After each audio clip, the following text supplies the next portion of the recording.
everybody, this is Nora, and on this video today I am going to do a tutorial showing you how I'm going to go about doing my first St. Patrick's Day nails using SheModern products as well as a Born Pretty store stamping plate. This is the plate that I'm going to use. This is the Floral BPX L018, and the image that I'm going to use is this one right here. I'm going to use it more as a backdrop, and the stencil that I'm going to use from SheModern is this one right here. I am going to use the mustache, and this image right here is supposed to be a flower, but I think I can let it go past it as a clover leaves or something like that. And then the two new glitter that I'm going to use, yes, this is the green iridescent sparkling. So this one's not hollow, but this orange is the orange hollow, and it is gorgeous.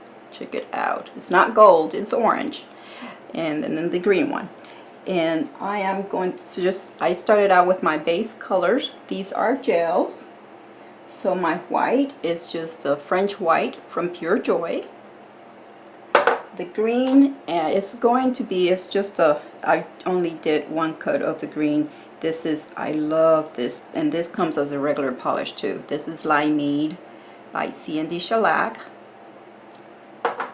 And this little coral, it's going to be this base for my orange hollow glitter, is this one by Jalaz. And this color is called Peachy Keen. And obviously I am going to use the foil glue. You guys have seen me use the foil glue a lot with SheModern products. There's no getting away from it. I'm going to leave a link to this foil glue. This particular one is from Beauty Big Bang, and I do have a discount code from Beauty Big Bang. It's NAQ57. You can get a 10% discount off of this foil glue. I've been using it. You've seen me use it a lot. It's really good. I do like how well it works. So yeah, I will go ahead, if you're looking for a good foil glue, I will go ahead and have this link down in the description bar. So I'm going to go ahead and get started with the tutorial, and I hope you guys enjoy.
Okay guys, so here's the final result after I applied top coat and did a little bit of cleanup. As you can see, well, I wanted to let you know I did use gel polishes for this mani as a base, and that was more for me not wanting to have to wait for the regular polish to have to dry. But you saw it's very much doable with regular polishes, as all I did was just kind of like I used the stencil over the stamper, and then I stamped the image over my nail after having applied the nail glue, or the foil glue I should say. And one thing I want you to know, I mean, these are really reusable. You see me using them on my videos over and over. This was one of my favorite ones because it has the mushroom, the bird, the star, the mustache, and it has some little cute designs in there. You see me using them in various ways. And another thing that I wanted to mention, so I did not use stamping polishes for the stamping because I wanted my images to be subtle in the green and the orange there, and that's why I did that. I wanted that background to be very, very subtle, so to get these glitter images to really stand out. If you guys have any questions, please leave them below and I'll be happy to answer. I hope you guys enjoyed this tutorial and this video. If you did, please give it a thumbs up, subscribe for more, and thank you for watching.